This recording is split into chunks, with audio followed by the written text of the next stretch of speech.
Hello. Thank you for taking the time to listen to my FuckUp. The FuckUp I'm going to tell you about is not a normal FuckUp. It is a massive, gigantic, collective cluster FuckUp, I think. And really, the fact that we're standing here, or you guys are sitting here today in our 5th edition of Welcome to the Village, is quite a miracle, really, because we barely survived our first year. Really, the first year was a massive fuck-up.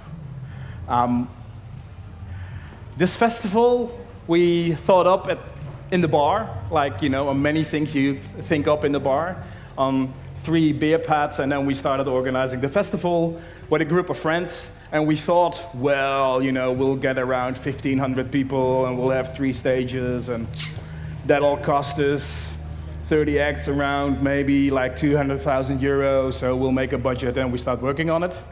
Well, the only thing we got right of the whole budget and all the assumptions we made was the price of the ticket. Because the rest was just times 4. Luckily also the visitors were times 4, so we had our income. The most difficult thing actually was organizing the thing. We had some experience as a group of friends to organize a festival in the city, where everything is fixed already, but not in this nature area when there's nothing here. 2 weeks ago there was only rabbits. So you need to bring everything to this site. And because we underestimated everything massively, it was really, really hurtful in the production of the festival. We started organizing easily 4 days too late. We had we thought we'd do it with 200 volunteers, but well, we run it now with 500 volunteers at the festival and 300 on the full hand. So we had a shortage of easily 200-300 volunteers. We completely sort of thought we knew what we were doing, but then when we started organizing, we noticed that we were behind schedule and behind schedule and behind schedule. And the day before the festival,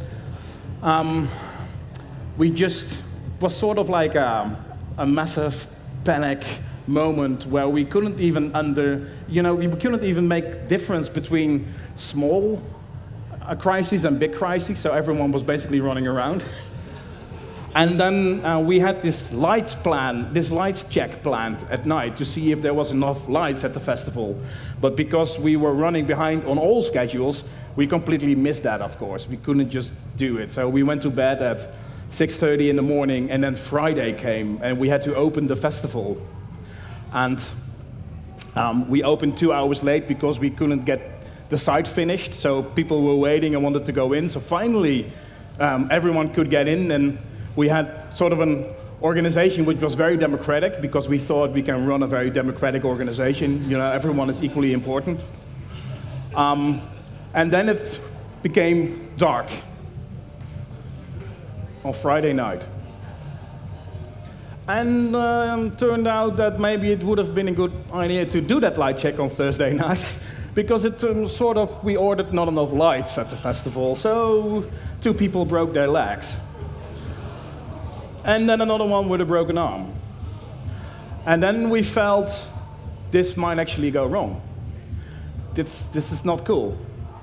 And you could literally hear a nail drop in the backstage because we were starting to feel this was a thing.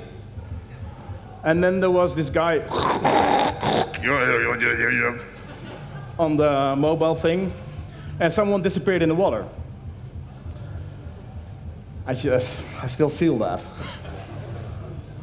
And this someone didn't come back. So we went to bed, again at 6:30. I went sleeping in a tent here. I don't do that anymore, I sleep at home now. Thinking maybe tomorrow someone died, and that's the end of it. Then Saturday came, and Saturday came with very bad weather reports. There was a thunderstorm in Belgium, and someone died at a festival because of the thunder, the lightning. And we had our evacuation plans already in order. Luckily, we did that. We had to open 2 hours late because of the bad weather reports, so we didn't know whether we could open. We had the first day, and then, I forget to mention, luckily nobody turned up in the water that night, so that was a good thing. Then we had to evacuate. And an evacuation is a very top-down thing. You cannot democratically evacuate. That doesn't work.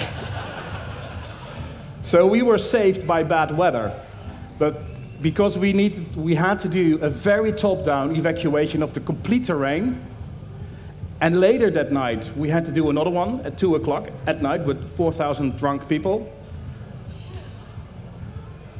We had to do 2 evacuations on that night, and because we had to do these really top-down evacuations, on Sunday we realized that you cannot run a 4,000 people village with a democratic structure. So that's where we learned as an organization that that it's fine to have a democratic organization before the festival, but when you run it, it has to be a really top-down military organization, and everything has to run on time, and you have to keep to your schedule.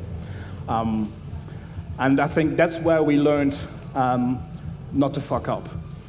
Thank you.